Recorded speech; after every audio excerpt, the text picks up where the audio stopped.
Digital school of education में आप सभी का स्वागत है। आज हम एक ऐसे प्राणायाम की बात करने वाले हैं जिसे सब जानते तो हैं, लेकिन शायद सही तरीके से नहीं करते। अनुलोम विलोम। जी हाँ, और हमारी ये जो भी बातचीत होगी वो राधे रमन सर की गहरी एकेडमिक समझ से प्रेरित है। तो चलिए आज इस आसान सी दिखने वाली क्रिया के पीछे जो विज्ञान है उसे जरा गहराई से समझते हैं। प्रोफेसर साहब, मेरा पहला सवाल यही है, अनुलोम विलोम इतना ज्यादा पॉपुलर है, घर घर में लोग इसे करते हैं, फिर भी अक्सर ये देखने में आता है कि लोग इसे गलत तरीके से कर रहे हैं। ऐसा क्यों है? लोग कहाँ चूक जाते हैं? आपने बहुत ही अच्छा सवाल पूछा। देखिए, चूक इसलिए हो जाती है क्योंकि लोग इसे सिर्फ सांस लेने और छोड़ने की एक कसरत मान लेते हैं, जबकि असल में ये हमारे शरीर की ऊर्जाओं को बैलेंस करने का एक बहुत ही वैज्ञानिक तरीका है। जब तक इसका मकसद, इसका क्यों समझ नहीं आएगा, तब तक कैसे तो गलत होगा ही। इसको ऐसे समझिए, हमारे शरीर में ना दो मुख्य ऊर्जा के चैनल हैं। जो हमारी बाईं नासिका है उसे कहते हैं चंद्र नाड़ी। ये शरीर में ठंडक लाती है, शांति देती है, और इसका सीधा कनेक्शन हमारे दिल से है। और जो दाईं नासिका है वो है सूर्य नाड़ी। ये शरीर में गर्मी पैदा करती है, ऊर्जा देती है, और इसका संबंध लिवर से है। अनुलोम विलोम इन दोनों ही ऊर्जाओं को एक संतुलन में ले आता है। अरे वाह! मतलब हमारे शास्त्रों में तो शरीर को अर्धनारीश्वर का रूप माना गया है, जिसमें शिव और शक्ति यानी गर्मी और ठंडक दोनों ही मौजूद हैं। तो ये अभ्यास एक तरह से हमारे अंदर के इस ब्रह्मांड को बैलेंस करने का तरीका है। ये तो बहुत ही गहरी बात है। अच्छा प्रोफेसर, मैंने अक्सर देखा है कि लोग बहुत तेजी से फुर फुर की आवाज के साथ सांस लेते हैं और छोड़ते हैं। क्या वो तरीका ठीक है? नहीं, बिल्कुल भी नहीं। और यही वो सबसे आम गलती है। देखिए, तेज और जोर लगाकर सांस लेना अनुलोम विलोम के मकसद से एकदम उल्टा है।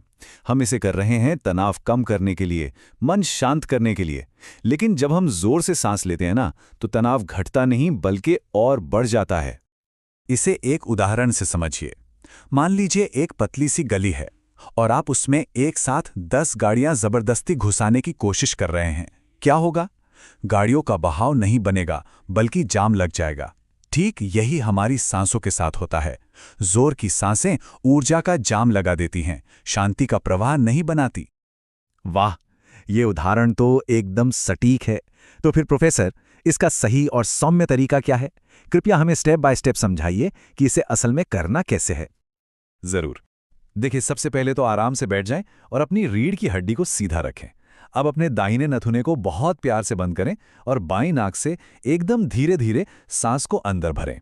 इसके बाद बाईं नाक को बंद करें और दाहिनी तरफ से उतनी ही धीरे धीरे सांस को बाहर निकाल दें।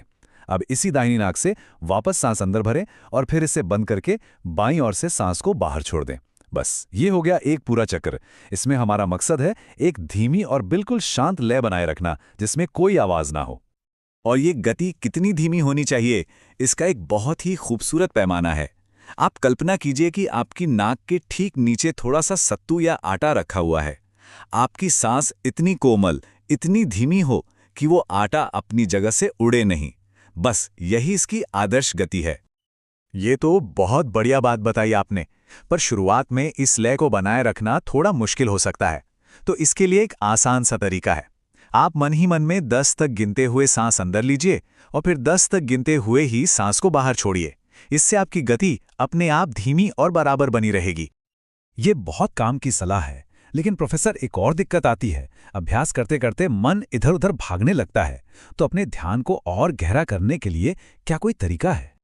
हाँ बिल्कुल, और ये समस्या बहुत लोगों के साथ होती है। इसका एक बहुत कारगर उपाय है।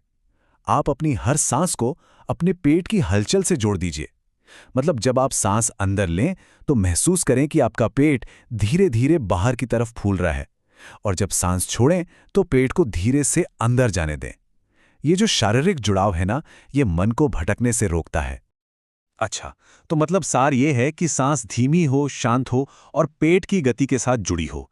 अगर कोई इस सही तरीके से रोजाना सिर्फ 5 मिनट भी ये अभ्यास करे तो इसके क्या क्या फायदे हो सकते हैं, और क्या इसे हर कोई कर सकता है?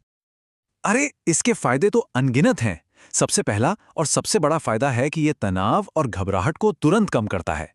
हाई ब्लड प्रेशर के मरीजों के लिए तो ये रामबाण है। जिनको नींद नहीं आती, ये उन्हें गहरी नींद लाने में मदद करता है। शरीर में कहीं भी दर्द या अकड़न हो, ये उसे भी दूर करता है। असल में ये हमारे पूरे नर्वस सिस्टम को शांत कर देता है। और हाँ, सिर्फ 5 मिनट का सही अभ्यास भी आपको ये सारे फायदे दे सकता है। और सबसे अच्छी बात जानते हैं क्या है? कि इस अभ्यास को करने के लिए कोई बंधन नहीं है। आप जमीन पर बैठ सकते हैं, कुर्सी पर बैठकर कर सकते हैं, और अगर किसी की तबीयत ठीक नहीं है तो वो लेटे लेटे भी इसे कर सकता है। बस एक ही चीज का ध्यान रखना है कि रीढ़ की हड्डी सीधी रहे। तो इस पूरी बातचीत के बाद एक सवाल अपने आप से जरूर पूछना चाहिए, क्या वो सुकून और शांति जिसे हम पूरी दुनिया में ढूंढ रहे हैं, वो असल में हमसे सिर्फ एक कोमल और धीमी सांस की दूरी पर ही है?